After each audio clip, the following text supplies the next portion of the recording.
Feeding your dog is easy, right? Wrong. There are actually quite a few simple mistakes you can make. Even the placement of bowls matters. We'll get to that in a bit, but first, surely any bowl is good enough, right? It's just a dish you put water or food in. Surely it doesn't matter what color it is, or what artwork's on it, or what it's made of.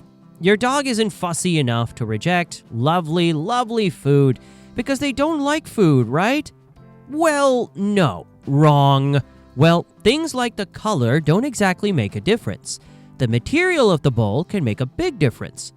Metal bowls? Fine. Ceramic? Fine. But plastic? That's a great big no-no. If you have a plastic bowl for your dog, there's no need to feel any shame or guilt. I totally get it. They're cheap and easy to find, and in these trying times, every penny counts, right? But unfortunately, plastic bowls can come with some pretty nasty side effects. To start, let's talk about chemical leaching, because the great site Dogster.com has a lot to say about this. Basically, many plastic products contain chemicals like bisphenol A, or BPA, which can leach into food and water. BPA exposure is a big deal. It has sadly been linked to quite a few rather extreme health issues, including hormonal imbalances and even infertility. At the time of making this video, research on BPA's effects in dogs is limited. But given how bad it can get, it's best to err on the side of caution. Err is a good word, isn't it? Though you only really used it when saying it's best to err on the side of caution. The other reason why is bacterial contamination. Plastic, unlike metal and ceramic, is prone to developing scratches over time. And those crevices, no matter how tiny and thin, can collect a lot of bacteria over time. Bacteria are small after all. Once it is embedded in, it can be challenging to remove, even with regular washing. This bacterial buildup can lead to infections for your poor doggo and other health problems. I mean, of course it can. Imagine having no choice but to bury your face into germs every time you want to eat. If that's not enough, there's yet another reason. Dogs can actually develop an allergy to plastic. When you know that, it seems mad that they even make food bowls out of them at all. That's like making a plate out of things humans can be allergic to, like peanuts or penicillin.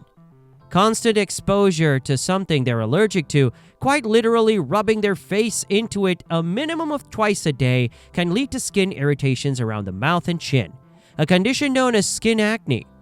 These spots and blemishes aren't just aesthetically uncute, but actually quite painful. Given these risks, vets will now recommend using stainless steel bowls instead. Stainless steel is non-porous, durable, and less likely to harbor bacteria, making it a much safer choice for your precious doggo. But it's not just what your bowl is made of that's the issue. Where you place it can be a huge problem. Placing your dog's food bowl and their water bowl right next to each other might seem convenient. And from a human POV, it makes sense.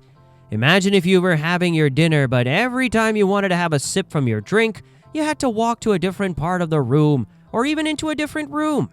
It would be weird, maddening even. But when it comes to dog bowls, it's actually kind of necessary for a few reasons. The first is contamination. When the food bowl and water bowl are too close, food particles can far too easily fall into the water bowl. This promotes bacterial growth. Also is just grim. Imagine if every time you took a bite out of your steak, some meat was just dropped into your glass of Malbec. No thanks. This may not seem that big of a deal outside of the inherent grossness. Sure, a lump of food landing in your drink isn't ideal. Nobody wants Brussels sprouts inside their beer. Well, some real ale fans might, but you get the point. But over time, if this happens over and over again, it can become a real issue. A contaminated water bowl can become a breeding ground for harmful bacteria, posing health risks to best pal. If that wasn't already bad enough, your dog can tell the water has become contaminated. They're a smart cookie after all. And this may lead to them avoiding it and not drinking. And what happens if you don't drink? It's dehydration o'clock, and that's a big issue. To prevent these problems, the solution is simple. Yes, you should clean both bowls as often as possible, but it's also advisable to keep food and water bowls separate. There's no need to be crazy with the difference. Your dog shouldn't have to commute on a train to go from one to the other, but placing them in different corners of the kitchen is an easy solution. More and more people are learning quite how important knowing what your body is. The problem with processed food is that we're all just pouring chemicals and additives into our guts with no real idea of what we're consuming. On that note, I really recommend the book Ultra Processed People. But this is not just true for humans. Dogs need to avoid eating too much junk just as much as we do. Understanding what's in your dog's food is crucial for their health. Unfortunately, many pet owners overlook the importance of reading and comprehending dog food labels. So don't be one of them. A key to truly understanding what the label says, because let's be blunt, it's confusing. It's understanding the difference between ingredients and nutrients. Yes, the ingredients list tells you what's in the food, because breaking news, that's what ingredients are. But it doesn't actually give you any info about the nutrient content. Dog food might contain a lot of snazzy-looking high-quality ingredients that make you think, holy moly, this is perfecto, yet still lack essential nutrients. Therefore, it's important to ensure the food meets the nutritional standards set by recognized authorities. And that sort of leads me into my next point, which is misleading marketing. These are words you will see thrown around like a ball on dog food packaging. Natural, holistic, premium. These words are often buzz phrases being tossed into the mix to grab attention and are very misleading. Sadly, they aren't always indicative of the food's quality or nutritional adequacy. So how do you make informed choices? For statements indicating that the food meets the nutritional levels established by the Association of American Feed Control Officials, also known by the far more catchy name, the AFCO, or whoever the equivalent organization is in your country. Many of us struggle with our weight and are always looking to lose a couple of pounds because we can't resist going for a second portion. This is not a human-only problem. Obesity is a common problem in dogs, and while a chubby doggo can be super cute and should not, under any circumstances, be body shamed, it can lead to serious health issues such as diabetes and joint problems, even heart disease. Your dog can't exactly prepare their own food. They're not popping open the fridge and rustling themselves up a stew. If your dog is struggling with obesity, there's a chance that it's on you. If this is the case, but you feel like you fed your dog a normal amount, one of two things may be going down. Firstly, it may be an example of free feeding going wrong. For those unfamiliar with the term, free feeding is when you overfill your dog bowl so your dog can munch away whenever they are in the mood and not have to rely on you. This is fine if your dog has a sense of portion control and only eats as much as they need. But this might not be the case for your dog. Your best pal might be on the seafood diet. If they see food, they eat it. It may be worth it, even if it's less convenient. Only ever giving them access to as much food as you want them to eat at that moment. The other common reason is excessive treats. We all love to give treats to our dogs. How could we not?